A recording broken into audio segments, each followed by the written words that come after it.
Hello everyone, আসসালামু আলাইকুম। This is Joyena from Joyena kitchen. এটা আমার ফার্স্ট ভিডিও। এই চ্যানেলে আপনাদের জন্য একটি ইউনিক রেসিপি নিয়ে এসেছি, কাঁকরোল। এই সবজিটিকে আমাদের এলাকায় কাঁকরোল নামেই চিনি। তো আজকে আমি বানাবো কাঁকরোলের ভর্তা। ভর্তা বানাতে আমাদের যে যে উপকরণ লাগবে: কাঁকরোল, পেঁয়াজ, শুকনা মরিচ, আপনারা যেরকম পছন্দ করেন সেভাবে ঝালটা নিবে, লবণ, সরিষার তেল, রসুন। আমি রসুনটা একটু বেশি ভালোবাসি, তাই একটু রসুনের পরিমাণটা বেশি নিয়েছি। আপনারা যেরকম ভালোবাসেন ওরকম নেবেন। প্রথমে দেবো সরিষার তেল। একটু গরম হলে তার মধ্যে ছেড়ে দিব শুকনা মরিচ। আমি আবারও বলে নিই, আপনাদের পছন্দ মতো।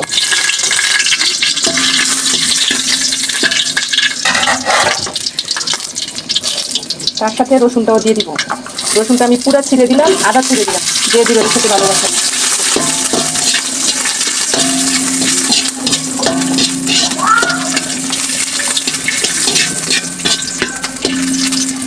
মরিচটা যখন আদা ভাজা হয়ে যাবে, তখন আমি কাঁকরোলটা দিয়ে দিব রসুনের সাথে।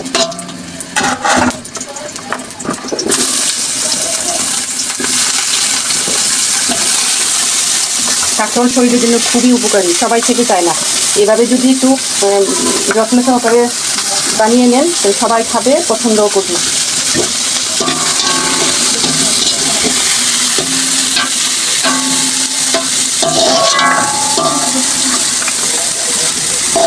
হওয়ার জন্য একটু লবণ দিব, লবণের একটু একটু পানি দিব।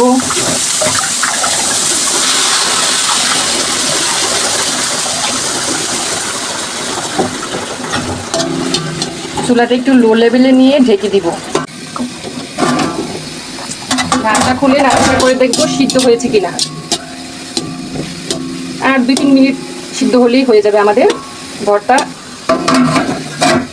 আমার কাঁকরোলগুলা একদম সিদ্ধ হয়ে গেছে, এখন আমি উঠিয়ে নিব।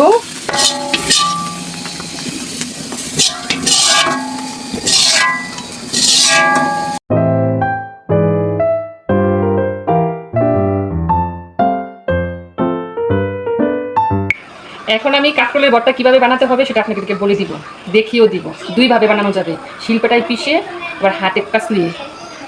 এটা শুকনা মরিচ, আমি শুকনা মরিচ লবণ দিয়ে একটু মেখে নিব। পেঁয়াজ কুচি দিয়ে মেখে নিব। শুকনা মরিচ, পেঁয়াজ কুচি যখন একটু নরম হয়ে আসবে, তখন দিয়ে দিব রসুনগুলা। আমি তখন বলেছিলাম সিল্কা সহ আর সিল্কা ছাড়া দুইভাবেই সিদ্ধ করা যাবে। সিল্কা দিলে কি হয়, রসুনটা তাড়াতাড়ি সিদ্ধ হয়ে যায়, আর সিল্কা ছাড়া দিলে একটু সময় লাগে, বাট দুইটাই খেতে ভালো লাগে।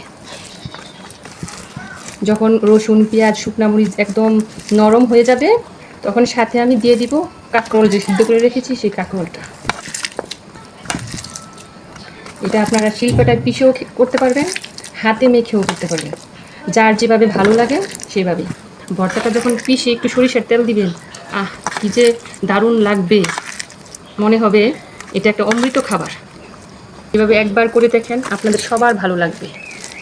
যারা কাঁকরোল খেতে একদম পছন্দ করেন না, তাদের কাছেও ভালো লাগবে।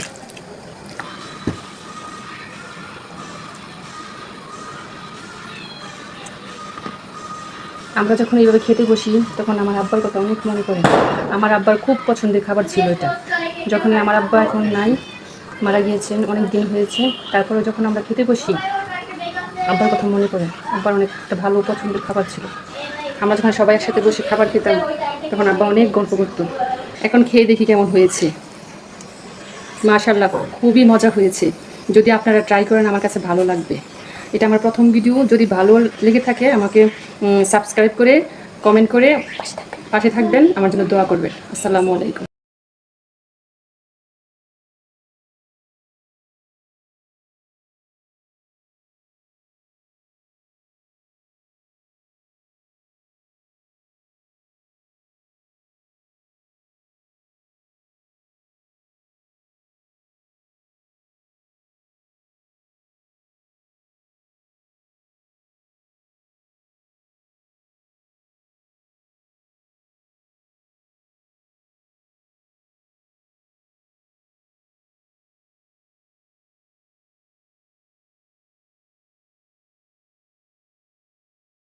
বৃক্ষ তোমার ছায়ায় আমি সুশীতল। তোমার কাঁধেই চড়ে পৃথিবী দেখা, তোমায় ধরে আমার চলতে শেখা, বলতে শেখা।